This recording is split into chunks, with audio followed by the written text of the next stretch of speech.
It's traditional and useful at this time of the year, coming up to Advent and thus coming up to Christmas, to remember God's preparations over the history of time, and thus in the Old Testament just have a little dip into the way that God called, first of all, Abraham, Genesis 12.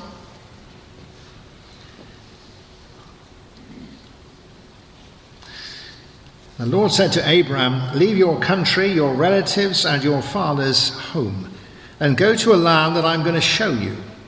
I will give you many descendants, and they will become a great nation. I will bless you and make your name famous, so that you will be a blessing. I will bless those who bless you, but I will curse those who curse you. And through you I will bless all the nations." When Abraham was 75 years old, he started out from Haran as the Lord had told him to do, and Lot went with him. And Abraham took his wife Sarah, his nephew Lot, and all the wealth and all the slaves he had acquired in Haran, and they started out for the land of Canaan. And when they arrived in Canaan, Abraham travelled through the land until he came to the sacred tree at Moreh, the holy place at Shechem. And that time the Canaanites were still living in the land. And the Lord appeared to Abraham and said to him, "This is the country that I am going to give to your descendants." Then Abraham built an altar there to the Lord, who had appeared to him. After that he moved on south to the hill country east of the city of Bethel, and set up his camp between Bethel on the west and Ai on the east. There also he built an altar and worshipped the Lord. Then he moved on from place to place, going towards the southern part of Canaan. That, if you like, is the choosing of the old Israel. But the redemption of the old Israel is we move to Moses and the call of Moses. A few verses then, just from Exodus 3. One day, while Moses was taking care of the sheep and goats of his father-in-law Jethro, the priest of Midian, he led the flock across the desert and came to Sinai, the holy mountain. There the angel of the Lord appeared to him as a flame coming from the midst of the bush. And Moses saw that the bush was on fire, but it was not burning up. "This is strange," he thought. "Why isn't the bush burning up? I will go closer and see." And when the Lord saw that Moses was coming closer, he called to him from the middle of the bush and said, "Moses, Moses." And he answered, "Yes, here I am." And God said, "Do not come any closer. Take off your sandals, because you are standing on holy ground. I am the God of your ancestors, the God of Abraham, Isaac, and Jacob." So Moses covered his face because he was afraid to look at God. Then the Lord said, "I have seen how cruelly my people are being treated in Egypt. I have heard them cry out to be rescued from their slave drivers. I know all about their sufferings. And so I have come down to rescue them from the Egyptians and to bring them out of Egypt to a spacious land, one that is rich and fertile, in which the Canaanites, the Hittites, Amorites, the Perizzites, the Hivites, and the Jebusites now live. I have indeed heard the cry of my people, and I see how the Egyptians are oppressing them. Now I am sending you to the king of Egypt, so that you can lead my people out of this country." But Moses said to God, "I am nobody. How can I go to the king and bring the Israelites out of Egypt?" And God answered, "I will be with you, and when you bring the people out of Egypt, you will worship me on this mountain. That will be the proof that I have sent you." I always think at this time of the year it's a bit premature. I get premature about sort of preparing for Christmas. First of all, you don't want to be preparing too soon. And also, to be honest, in my job, if you start preaching, "Let's get ready for Christmas sermons now," you've got nothing to say mid-December.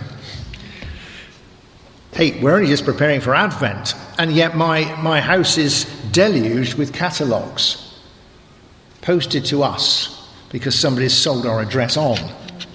I don't know who that was, but anyway. And most of them for clothes.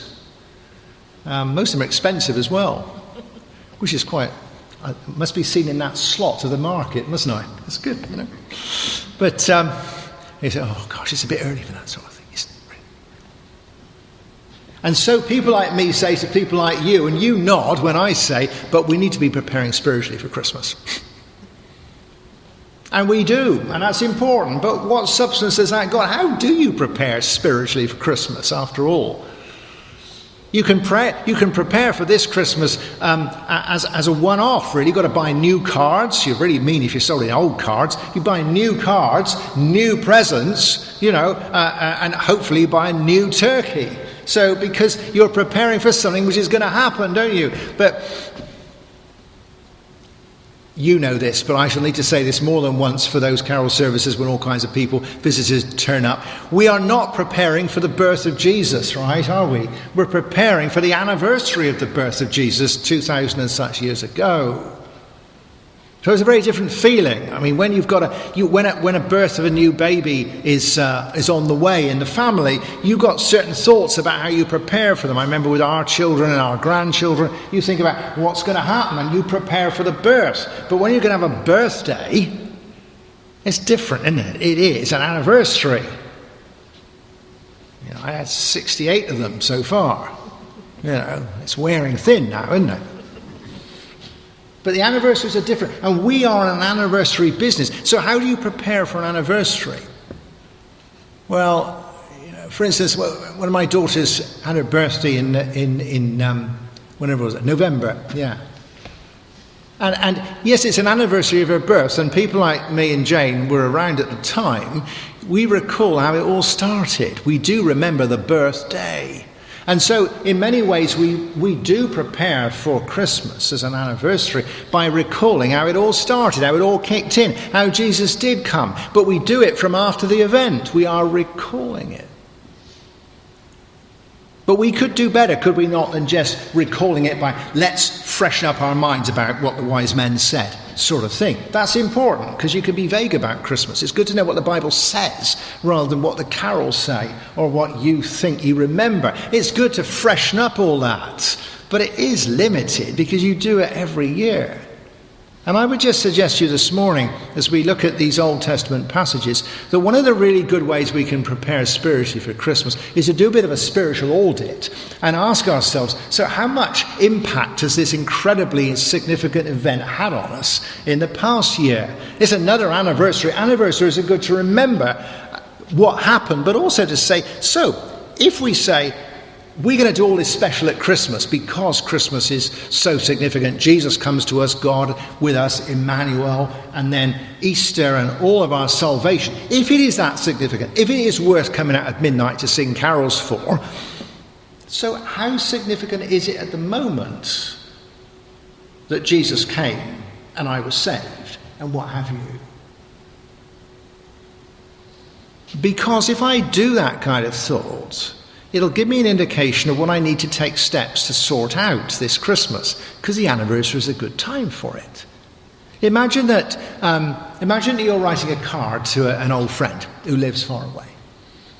And you take out the pen and you get the card, and you want to put something on the card, don't you? The card's already got something in it, like Happy Christmas or something. And perhaps you just want to write a few words, dear so-and-so, you know. And it says something like, you know, it's good to have your friendship, or good to have this, or good to have that. But if you pause when writing that card and think, so this is a significant friendship, this is a significant relationship, so much so that every year I kind of freshen it up by writing a card. What is the state of that relationship really? How is it really going? Have I actually shared anything with this person since last Christmas? Perhaps it's going well. We ring regularly. Perhaps it's going badly. Something went wrong in their life and I didn't back them up, or in mine and they didn't back me up. And so as I write the card at this anniversary of our relationship, I can say, what steps do I need to fix this? Do I need to write on the bottom of the card, we need to meet in 19? You know? And that's the same, I believe, with Jesus. At this anniversary of his birth, And in a human point of view, from our point of view, perhaps remembering that because Jesus came and died and rose, we are who we are. How is it now? Because otherwise, why are we making a big significance of it if it's not really impacting our lives? And this is a good time for an audit. Because we do live after the event, 2,000 years after it, and we are Christians between the first coming and the second coming. We live in this era, don't we? And every Christmas is an anniversary plodding on from the beginning of it to the end. So it's a bit of a stock taking as well. And what needs to be addressed?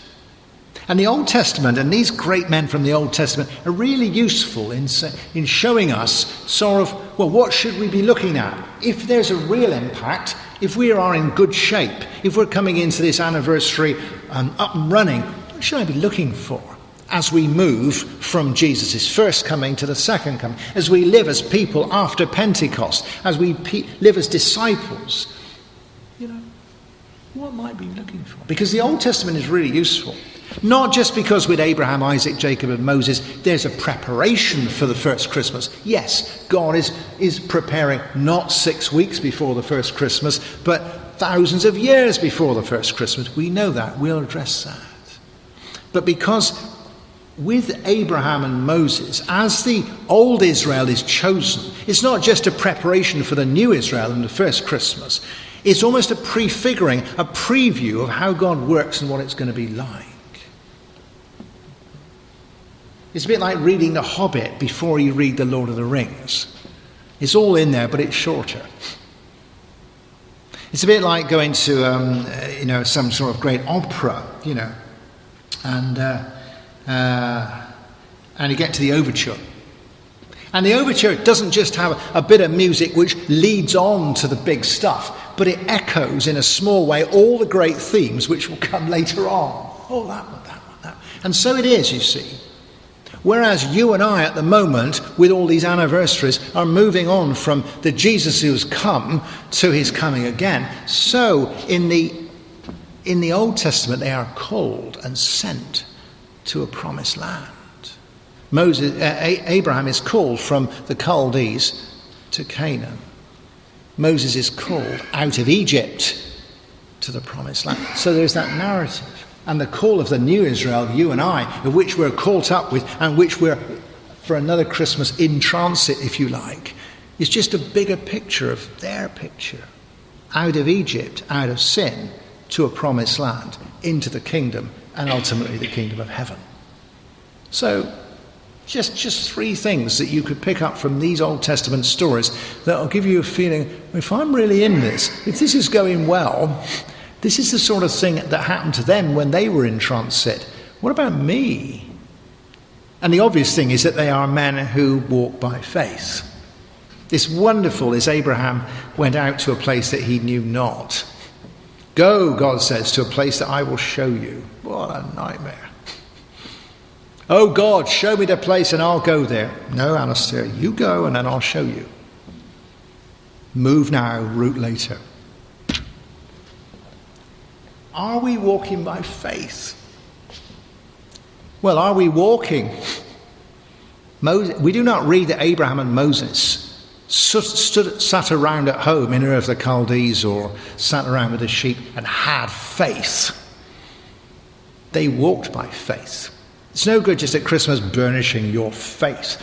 We are supposed to be walking. We're supposed to be moving. We are in motion. So that if it is so significant that Jesus was born, is that kicked into us? He says, follow me. Are we in motion, or are we coming to this Christmas much the same as last Christmas, which I often do?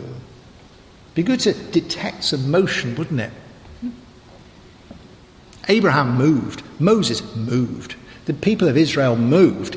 We need to be on the move, not necessarily geographically, but in our lives. Do we detect any motion? And they moved in a direction, don't they? They walked by faith to somewhere. We are members of the kingdom. We should be, in scientific terms, like a vector. A vector is something with a speed and a direction.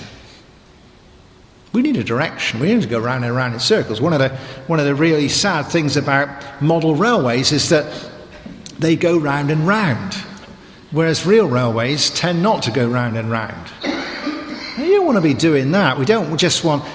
somebody was saying, I was talking to somebody from a church that I did know this. How was it on Sunday? I said, it was very busy. Busy. I got this vision of everybody running around in the church. Are they going anywhere? No, but it's very busy. You don't want a busy life. God doesn't say to Abraham, get busy. He says, get moving.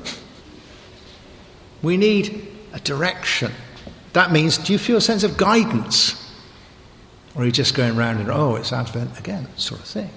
But if Jesus has come and impacted you, you would expect, as with Moses, as with Abraham, you would have some sort of direction. You'd be walking by faith. What does that mean, by faith? Well, for Abraham it means he walks, but he knows there's going to be a destination, but he don't know what it is. With Moses it's more subtle. Go and bring my people out of Israel. You'll know that this is true and I've sent you because you will come back here and worship. Now, in my book, that sounds like saying you'll know this is true when it's fulfilled. So move by faith. Do the whole Pharaoh business by faith. You'll find out that it's true afterwards when you come back. So, do we have any vision in our lives? Are we moving by faith?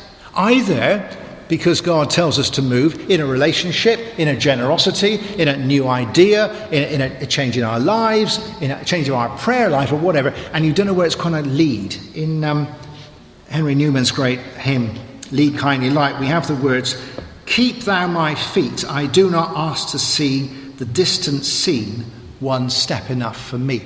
That kind of area. Am I prepared to pray that prayer, do that thing, make that visit, make that, and I don't know where it's going to lead. I walk by faith. We would expect to be having a bit of walking by faith if we are impacted by the Jesus who's come. And if not, well, what impact is there? Or it could be more like Moses, that there's the vision of the promised land, but you can't see it from here. That God gives you a vision of what you could be like, what your life could be like, what the church could be like, what the community would be like, and you know you're aiming for it, but you can't see how you're ever going to get there from here. And so you just plod on by faith. Those are the kind of characteristics you might say in this, coming to this Advent. So, how is the impact of following Jesus from this great Jesus who so significantly came 2,000 years ago? Do I need to address that?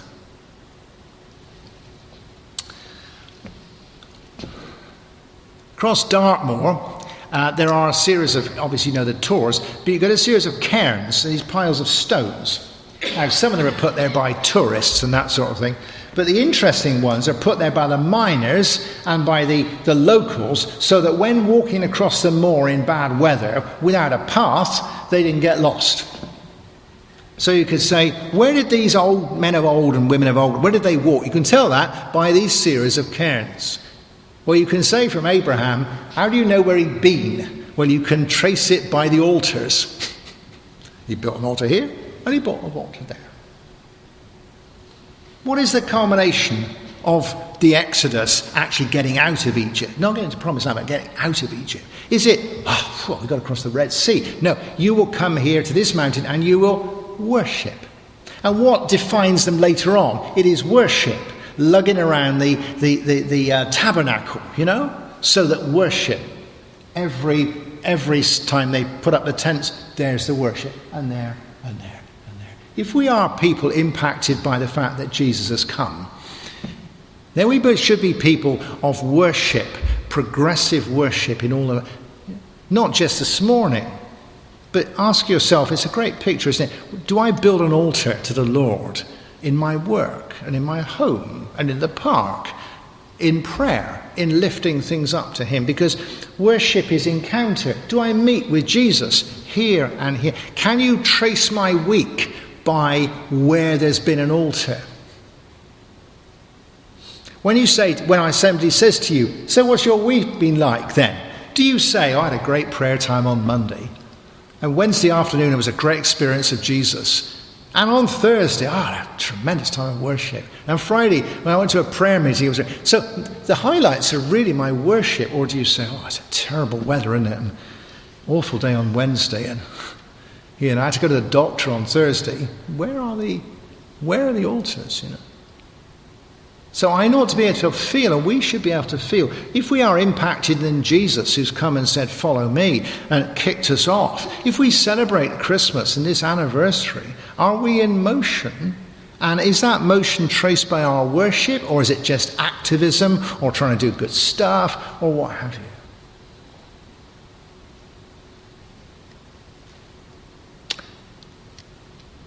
But the final, and I think perhaps one of the most significant things you see with Abraham and Moses, that we ought to be seeing in our lives if we've been kicked into motion by the coming of Jesus, is that they've been kicked out of home and they live in an alien land. You lose it in the Good News Bible, but isn't it a great verse when we read in Abraham, and the Canaanite was still in the land. And with Moses, go and negotiate with Pharaoh, who still runs Egypt with all his kit and administration and army, and go to the promised land that is full of all those tribes who are still there. These men, kicked into action by the call of God, are moved off of their comfort zone into places which they are promised but do not quite have. We live between the first coming and the second coming. As Hebrews points out, we are in a far better position than them. The victory has been won by Christ, but as we might call it, guerrilla operations and mopping up still occur. We are not just in the place where the kingdom has come, but it is coming. We live in a land which is not right. We live in a fallen world. And like them, if we are kicked into action by the Jesus who calls us, we are kicked off of our sofas. Into what? Conflict? Yeah, they had a lot of conflict. They fought a lot of battles, actually.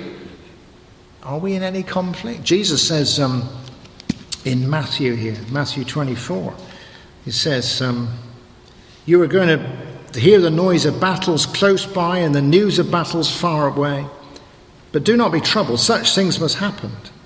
But they do not mean that the end has come. Countries will fight each other. Kingdoms will attack each other. There will be famines and earthquakes. All these are like the first pains of childbirth. Then you will be arrested and handed over to be punished and put to death. And all nations will hate you because of me. On this day when we remember the persecuted church. And we are not persecuted. Is that because we haven't really moved much? Are we still, as the Israelites wanted to be back in Egypt, are we still making ourselves at home in Ur of the Chaldees? And Egypt and the Chaldees were the two main civilizations of the ancient world, the most comfortable places to be. Am I celebrating being disturbed by Jesus coming, but I'm not disturbed? Am I celebrating it because it kicks off my Christian life, but I'm not really finding any hassle? Are we in conflict? Because if we're not, we're probably still on the sofa singing carols. But I think just to finish with, it's not just conflict with temptation and with opposition and with difficulties that we have, that we wouldn't have got into if we hadn't been impacted by Christmas. There is a sense of living in a mixed environment where the kingdom is coming but has not come. When we pray for things, and sometimes we get the answer we want and sometimes we don't. We pray for some people to be healed, and they are, and some people die. We pray for some people to be saved, and some people are not saved. We pray for safety. There are still earthquakes. We are between the first coming and the second coming. The kingdom is broken in, but it is not fulfilled. Are we prepared to wait and live with a longing? Are we prepared to live with a sadness? As Jesus said, "Oh, Jerusalem, Jerusalem, you only have this sadness because you've come to a land and you know now that this is alien and this is not right and you're not settled with it, and you're just not going to sit down with all the turkey and Christmas pudding and settle with it." as we hit this anniversary again? Are we a sad people because the kingdom has not come? Because things are still not right? Will we weep with Jesus over Jerusalem? It's a good sign if we do. If we are in conflict, because we are in motion. And it takes us into difficult places. And Moses went, and Abraham went, and all their problems started. And in the midst of it, as we do this morning, will we build an altar between two cities occupied by the enemy? Just what Abraham did. It's a good time to have an audit, to get that relationship with Jesus right. And before we sing this Christmas about how wonderful and how significant truly the coming of Jesus was, and how we celebrate the anniversary of the most significant thing in our whole lives, it would be very good to just ask, well, how is that significance playing out? And how I might take steps in this time, real spiritual preparation this Christmas, to mend which needs to be mended, to move where I've not been moving, to worship and build altars where I've not been building altars, to be more in positions of conflict within myself and with others, with sin to overcome, and to live with that tension, which retreating into your house and bringing up the drawbridge releases you from, but it's not where Jesus takes us. Band are just going to come and play for us now. And we got this great song of waiting. How long, how long? You don't sing how long unless you're worried about it. You know, this is not a jolly song like Ding Dong Merrily on High, is it? But it's a good time for an audit. It's a good time for a stock taking.